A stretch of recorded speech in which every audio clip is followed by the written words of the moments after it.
Welcome to Bending Over Backwards with James Adkins. I'm your host, Dr. James Adkins. Each week, we take a deep dive into what it takes to break through barriers and change the game, whether it's in medicine, business, or life. Today, I'm sitting with Nick Lowry. You may know him. He's been to 3 Pro Bowls with the Kansas City Chiefs. He is in the Chiefs Hall of Fame. He was the leading scorer for the Kansas City Chiefs for many years. I don't know if you still are. That's awesome. And it's just a real honor to have you here today. I know you have some special causes that you support. I know you're a big supporter of the Native American community, and you're involved in charity. And you were just mentioning when we sat down here about an event that you have in December where you're going to be traveling to Israel to support the hostages in there. Please share a little bit about that. Well, I think a good way to introduce it is just simply growing up in Europe and in Washington, D.C., my dad was worked for the State Department and the CIA, and my mother and he both fought in World War II, and the idea of service to country in the Kennedy years in the early 60s, and growing up in that environment. And so it was an interesting evolution from trying to make it in the NFL, being cut by... I think you made it. 8 teams, 11 times, thinking I might well not make it, getting a job in the U.S. Senate for Senator John Chafee and then Senator Bob Packwood of Oregon, and then trying one last time, my 12th time, which is a great biblical number, and making it with the Kansas City Chiefs, and just learning about persistence, staying with your dream, and having to beat out, at that point, the greatest kicker in the history of the game, who had been my idol, Jan Stenerud. So that was sort of an early initiation into pursuing your dreams, fighting through rejection, and then finally, when one makes it, realizing one has a stage. And so after the strike in 82, I worked with Lee Steinberg, who was the first agent. If you remember Jerry Maguire, Lee Steinberg. Show me the money. Yeah, but he also, in that character played by Tom Cruise, he was always passionate about it being more than just the money. And if you remember, there's a scene where he stays up all night and he hands out this treatise to everybody in his firm about it's got to be more than the money. We got to help the players remember who supported them, their mentors, their parents, their coaches, their teachers, their schools, their communities. And he's laughed at and basically laughed out of his firm. And Renee Zellweger, you might remember, stays with him. That's right. The famous line, "You had me at hello." That's right. And they build a new practice under those principles, which is beautiful. So I started Kick with Nick for cerebral palsy. My aunt had cerebral palsy. And that was the beginning. It's a long-winded answer to your question, to just this opportunity to turn the light that we have as professional athletes, which with social media and with all the media today is even brighter than ever, and do something good with it. Turn it into something that lightens up the shadows of the American dream. Those people that are homeless, Native Americans, inner city youth that are growing up in difficult circumstances. And in this case, the light there in Israel with the hostages, there's still 6 hostages. We pray, American hostages, we pray are still alive, and 100 hostages still being held in Gaza by Hamas. So I'm going with, thanks for asking, Chiefs Hall of Fame fullback Tony Richardson, who's one of the leaders of something called NFL Legends. Okay. And we're just going to try to cheer on and support the families of the hostages and the troops that are trying to find those hostages, which is really an interesting time right before the new president takes over, and all the changes that may represent as well. So it's exciting. Real window of opportunity, maybe. It is. And I continue to work in many of my off seasons in Washington for Senator Tom Eagleton, for Richard Bolling, Chairman of the House Rules Committee, Elizabeth Dole, Secretary of Transportation, Drug Abuse Policy in the Reagan administration, always February, March, April, May. And then the next year in 89, you were just this tall back then, for the Points of Light Foundation for H.W. Bush, who was the first president to create an Office of National Service. Once again, emphasizing everybody can make a difference. John F. Kennedy, ask not what your country can do for you, ask what you can do for your country. So that's really what is the flame that burns inside of me now. And 4 years later, 93, we helped launch AmeriCorps, the Domestic Peace Corps. So all of these things are just about how can the next generation at an earlier age experience leadership, making a difference, and also in a way serving and giving thanks to the blessings that we all take for granted. Amen. So going back to the 80s and 90s, that's Yes, when sir. that the 80s were, that was an important time in your career, wasn't it? I'm shifting gears on you here a bit. Absolutely. You happen to be the greatest kicker in the NFL on probably one of the most average teams, right? In the 80s, the Chiefs just didn't win a lot of We were football very games. average in the 80s, up and down, and it's fair to say that. And then Marty Schottenheimer came in 89. Yeah. And it's amazing. It was a great lesson in leadership because literally overnight, the team took on his personality, his toughness, his cohesiveness. And we had amazing assistant coaches, Bill Cowher, future Hall of Fame coach, Tony Dungy, future Hall of Fame coach, Bruce Arians, probably future Hall of Fame coach, Mike McCarthy, possibly future Hall of Fame coach. I mean, we had a great team, and suddenly Arrowhead Stadium went from 23,000 season tickets to sold out ever since. Yeah. So exciting times. And in the 90s, so you ended up retiring what year in the 90s did you retire? Well, I finished playing with the Jets in 96. I had a torn meniscus, and I almost played in the 2000 Super Bowl, which is another ridiculous story for Dick Vermeil. And so I officially called it over in 2000 and went on to Harvard to the Kennedy School of Government and turned a new leaf. So Wow. And going back to your early development. So you were in University of Dartmouth, right? Dartmouth College. Dartmouth College. We like to call ourselves a college because there's a famous case by Webster who argued that we should be, we're a small college, but there are those that love it. And it was a test case before the Supreme Court. And we pride ourselves at Dartmouth as still being a college with that smaller, more personal culture there. But it's a great school. It was 10-1 men to women when I went there, and now it's 52% women. That's an Ivy League school. It's an Ivy League school. Ivy League school to the Pro Bowl. That's not so common in the NFL, is it? Yeah, and it wasn't easy. We had a great star in Reggie Williams, a few guys that played pro football, but very few. And life is great to be able to have the privilege to break through some stereotypes and Sure. And I feel very blessed to have had great coaches, great parents, and growing up in Washington D.C. with a Supreme Court justice who led the NFL in rushing twice for the Pittsburgh Steelers and the Detroit Lions. I'm embarrassed to say I don't even know who you're talking about. Justice Byron Whizzer White I was had my no next door idea. neighbor in McLean, Virginia. Wow. And he was best friends with Bobby and John Kennedy because he was a Rhodes Scholar before World War II as probably the best football player in the nation, and was at Oxford in England, and the ambassador for the United States to Britain was Joe Kennedy Sr. Yeah. So he met all his sons and ended up being close friends with them and running the Kennedy campaign in Colorado after he finished #1 at Yale Law School the same year he led the NFL in rushing. That's amazing. So just ridiculous role Brilliant. models, people that did a lot more talking with what they did than just with their words.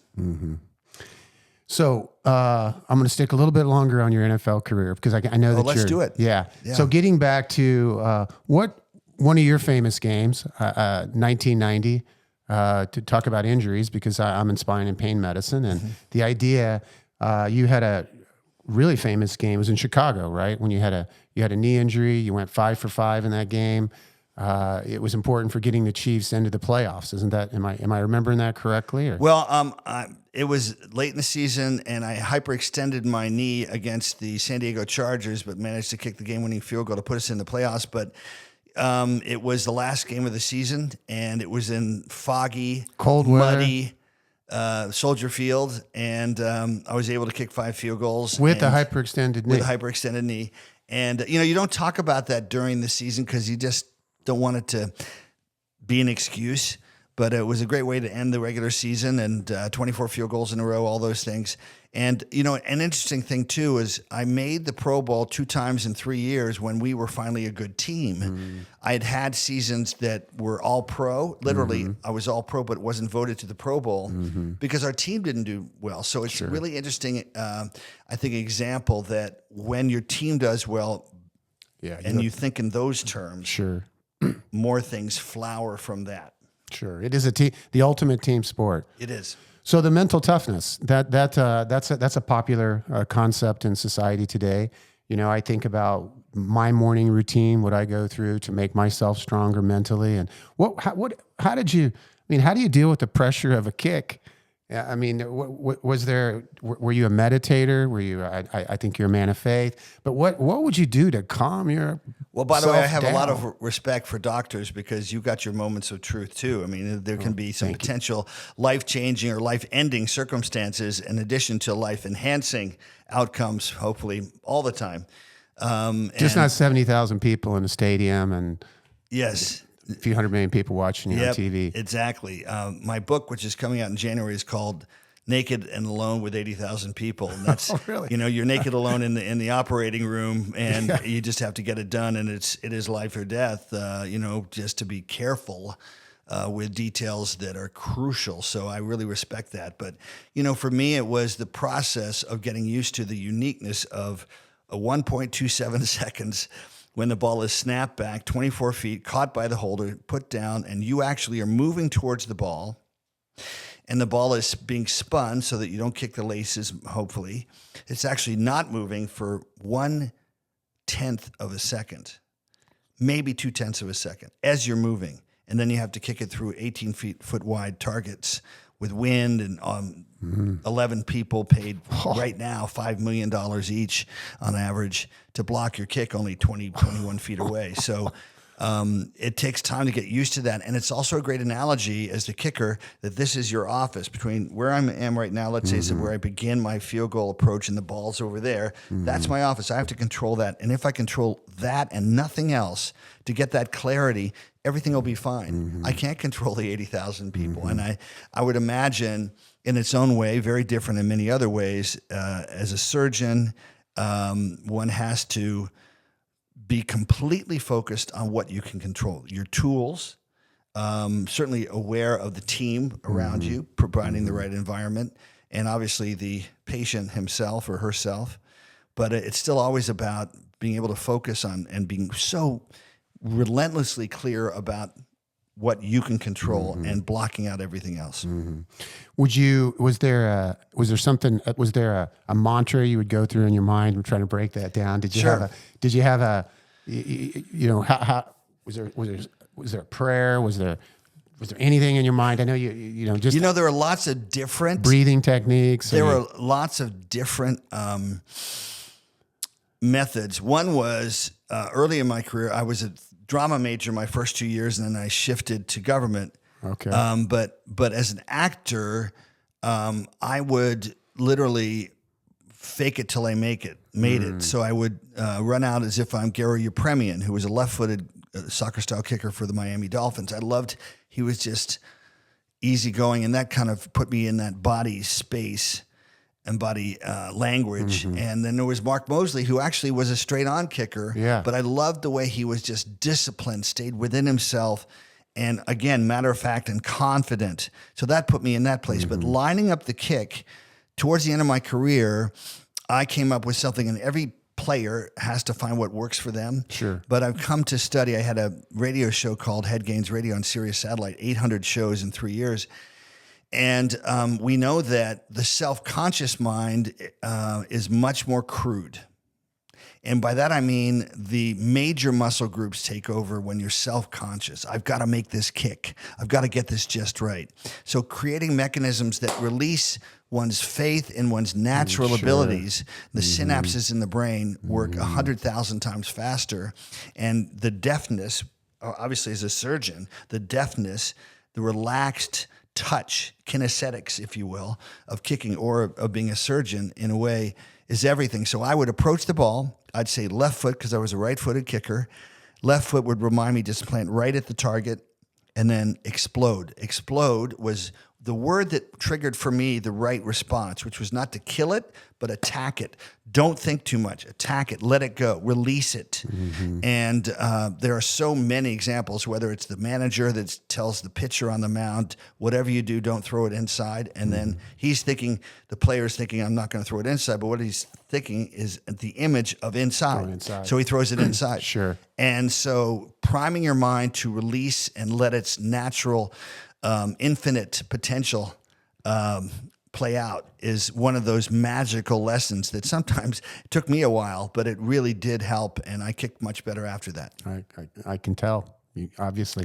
So if we were to say, as a young boy, were you a soccer style kicker or were you a straight on kicker? I played soccer. Your wife is British, and my father was with the CIA. I found out after he died at his funeral. Did you know he was in the CIA? I knew he was in the CIA, but I didn't find out he was an expert on Russia and Eastern Europe. He was a Fulbright scholar in London. Wow. That's how he met my mother, who was helping run the Fulbright Scholars Program with a guy named Alan Pfeiffer. And the idea behind the Fulbright Scholars Program was 100 of the best British scholars would go to the United States, 100 of the best American scholars like Daniel Patrick Moynihan, who became a senator and UN ambassador, would come to Britain to foster better understanding between our two countries that would lead the free world, if you will, after World War II. And so my father was able to get stationed in London, and that's really how I learned to kick. But I didn't know that he was chief of station until he died. Wow. So at his funeral, Malia Natilbov, who was almost 90 years old at that point, my dad was 87 when he passed away, I asked Malia, who'd been come over from the other side to the CIA. He's not with us anymore either. I said, how senior was my dad? And he said, your dad wasn't senior. Your dad was the man. Wow. So if you follow James Bond. I have. James Bond reports to M, played by Judi Dench and now by Ralph Fiennes, two of the greatest actors ever, both of them. And that's M, and M is in charge of MI5 and MI6, the British intelligence agencies. Well, my father met with MI5 and MI6 every Monday. I did know that. And my father was the American M in London in the 60s, which is so cool because that was the Sean Connery image of the secret agent. And to be real, only 3% of the CIA, and it may be different now, but only 3% of the 100% are the kind of agents that a James Bond would be, although not exactly. Let's face it, it's the movies. But my father would occasionally meet with them. He would, like in the Robert Ludlum novels, he would meet perhaps on a bench, et cetera, once every while. But he was more someone that looked at intelligence and thinking through and seeing through all the disinformation, which is an interesting theme today with all the misinformation, the flood of misinformation that we get today. Exactly. So do you, as a kid, do you remember, were there security around you? Do you remember being in a park and some guy with a, you never knew that? Never did. In fact, we went to Germany. So we had 5 years. I was born in Munich. My dad was in the early years in the CIA and just there for a year. And then went back to the States. And then when I was 9, came over in 1965, went to St. Paul's School, one of the oldest schools in London.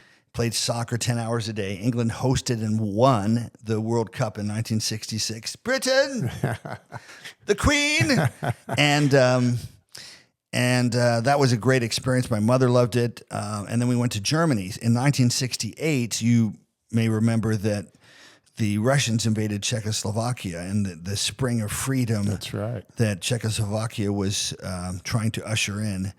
And my father disappeared. I do remember that for a week because, of course, people were worried that perhaps this invasion of Czechoslovakia might provoke further Russian incursions into Europe.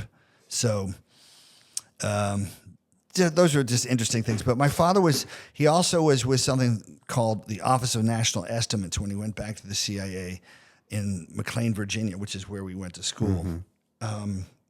And the Office of National Estimates was the only office in the CIA to make predictions in the next 6 months. The rest of the CIA was what's going to happen over the next year, 5 years, et cetera. And pretty exciting stuff. And of course, today, with all the technologies and satellite technologies and all the other things we don't even know about technologies, Sure. there are all these other ways to glean information. So it's a war, a silent war, but it's an important one. And we have to be vigilant, as we know today, with the instability all around us. Yes. Yeah. Yes. Freedom is a beautiful thing that we take for granted. We for do. Sure. We do. I had no idea you were so involved in the government and in politics. And I know again that the philanthropic work you've done. But what led you into that? You know, the Native American thing, the substance abuse. Where does that emphasis come from? You know, it's an interesting thing. It's in my blood. It is just, I see things and I'm like, we've got to do something about it. So working with kids with cerebral palsy, first of all, it was humbling to think, here's somebody that just learned how to, I get emotional every time I tell the story. Here's a little kid that's just learned how to tie their shoe, and that's the biggest victory. And we're worried about a hole in our sock going out to practice, right? Yeah. And then thinking about what is disability. And so from a spiritual standpoint, for me, it is looking at that we all have an inability, a disability, a blindness. It may not be physical, but it certainly could be emotional, psychological, spiritual. And the journey in life becomes identifying that, humbling ourselves to see that, and then learning from that, growing from that, applying that, transcending that. And so just loved the opportunity to do something with it. Did work with inner city youth, and that was called Adult Role Models for Youth, and that grew to something called Youth Friends. And each one of those was a stepping stone. I love anybody that's thinking, gosh, what can I do? God's given us all unique gifts, unique talents, and then to use those unique talents to make a difference and help others find their purpose as well. So it's not like everybody has to be the same. No, everybody has to use their unique purpose, which is carved out with their talents, their skills, their experience, their perceptions. So then started something called Native Vision, which was on Oprah in '97 as the best new program for Native youth, the sports and life skills program with Johns Hopkins Center for American Indian Health, and got the NFL Players Association involved. And we started in Chinle, right here in Arizona, right near the Four Corners, on the Navajo reservation, with 10 NFL players and 90 kids from 10 tribes. And that grew into 7 sports, and Johns Hopkins does it still today. I got Robert Redford to narrate our video every year, and it was just to call attention that these are kids stuck out there and often in Chinle in a largely treeless environment and a hopeless environment for some. No running water, a lot of utilities. Electricity, all those terrible. things, right? Propane, Just gas, light. So that was great. And I really also noticed in that work why, if tribes are dealing with all these issues, why are they being repeated? How can we get them out of that? Yes. So when my NFL career finished, at the time when I was just beginning at Harvard at the Kennedy School of Government, working with Professor Joe Kalt, who was running the Harvard Center for the Study of American Indian Economic Development, I was nominated by Bill Clinton in December of 2000 to be a founding member of the American Indian Education Foundation. And then 2 years later, because W. Bush was elected after that interesting election with Al Gore, who went to St. Albans, where I went to school 10 years before me. And so, ironically, W. Bush renominated me 2 years later, and I became chairman of the National Fund for American Indian Education. So I was the only white guy. And if you want, you could find that interview, that testimony before John McCain on the www.headgamesradio website under the downloads page. And it's very intimidating testifying before John McCain. But it was all about just simply, hey, we have an opportunity to bring better best practices and resources to Native American kids. So, but all of those things, just like AmeriCorps, were about giving people a chance to give back. But also in that process of giving back, you always get more, and in terms of leadership skills, people skills, et cetera. And I guess my passion with Native youth continued. We developed a leadership program called Nation Building for Native Youth for 20 years, and working with United National Indian Tribal Youth, which is the best Indian leadership program nationally, with Mary Kim Titler right here and based here, but nationally recognized at the White House. So all of these things, though, they just connect to me. So right now, Champions for the Homeless is my big passion. But it's the same thing as, how do we bring light to the homeless? How do we bring humanity to the homeless issue, which I think is So handled. tough. It's very tough. And yet with the media and the storytellers here, I think they do understand that these are individuals. These are individuals. people, each with their own path. Some have mental health issues, some have addiction issues, but many exponentially, more and more, have none of those things. They simply are caught in a financial bind where there's usually a very significant job loss and medical expense. Issue. And then suddenly they're out of the loop. Yeah, it's tough. The Native Americans, you think about the diabetes in that community and the neuropathies we see with those patients. Literally the highest rate of diabetes with Salt River and Gila River in the world. It's terrible. Yeah. And, we think about genetically how we're European ancestors, so our diet changed over a period of hundreds and hundreds of years, thousands of years.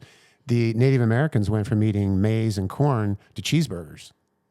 And that happened in, 50 years. Well, amazing corn, which I don't think corn is always the most healthy either. It's not. But also Bad news. buffalo meat and, but a much more natural, Sure. non-chemical They could have based. metabolized the food, the breads and the pastas and the carbohydrates that we were genetically a little bit easier. Yes. They also, as you probably know, they lack an enzyme that helps them break down alcohol. A lot of people don't realize. And so it's not the stereotypical thing with alcohol. It's they can't metabolize alcohol. Yep. And in addition to the carbohydrate diets that we give them. So my hat's off to you over that. I had no idea you were so involved in that. Thank you. What would you? Let me ask you another question. So you get a chance to go to dinner with 3 people. Give me 3 people. Winston Churchill. He's great. You been to his war bunkers in London, but there is a connection which I'll mention. Okay. Let's see, the other 2, Jesus Christ would absolutely be one, and then I'm thinking, who would the third be? That would be really interesting. I'd love to meet.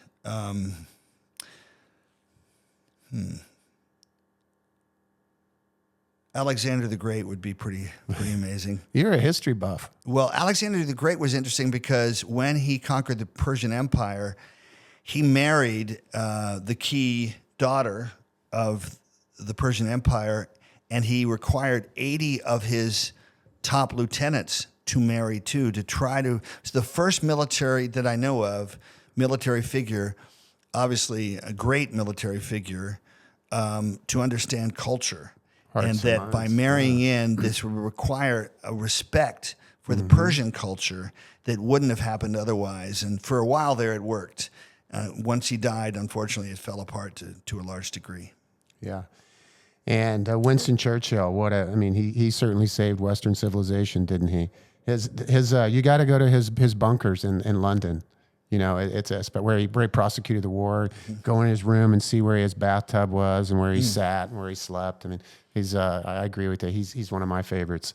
What about who was your mentor in life? You talk about your father quite a bit. It seems like he had a big. Talking about great parents and great role models and mentors, Dick Johnson was my first mentor, and he was a retired stockbroker. He'd been a season ticket seller for the Washington Redskins, and he called himself an old clam digger from Maine. Never kicked before. He'd been a Golden Gloves boxer, minor league baseball pitcher, but he used his observation to be a really good coach for me. And he started coaching me junior year in high school at St. Albans. And the first thing he did was he told me, I almost died 2 months ago. He said, but on my deathbed, I had a hepatitis. And this kid appeared to me literally when I knew I was going to die. And this kid appeared that I hadn't thought of in 50, 60 years. And he stared right at me and said, Dick, you were there when we were 10 years old. And you were the only one that stood up for me when I was getting bullied and every day. and I'm here to stand up for you and say you're not going to die. And Dick was filled with a spiritual passion. You always felt God was in the room with him, and a just tremendous gratitude and great sense of humor. And he really understood the mental side of kicking. So from an early age, being kind of all over the place and flaky in my own way back then, he really helped me learn to harness that and then stick with it when I was being cut by all those teams. And he coached me through my first, not only through college, but through my first 10 seasons in the league. And I will tell you, senior year, in high school, we prepared for a run-on field goal with no time left. Well, most teams, even college, don't really practice it and make it real so that the team knows how important that may be.